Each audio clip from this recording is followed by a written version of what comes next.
Oh, sure. Well, if you're talking about, we were approached about a project. I'm glad you said don't name names because I'm not able to name the name. It's a large portfolio, 620 properties.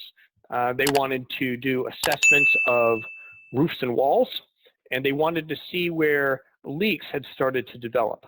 So the nature of that project is to collect data over the entire scope of properties, identify areas where damage has already occurred or may occur.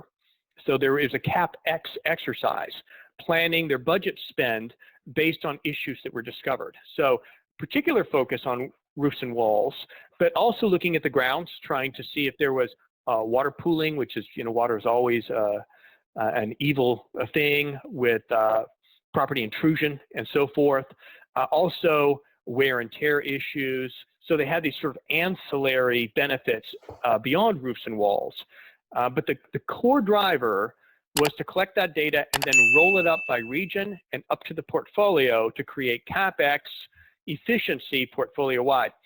So the nature of that project created enormous cost savings because the pilot was able to go collect the data without any inspection to start.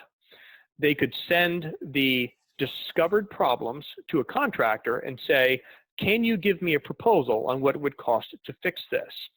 So even before people showed up on site, you had an inexpensive drone flight that converted the imagery into data. You had a contractor who converted the problems identified into a proposal, a repair proposal.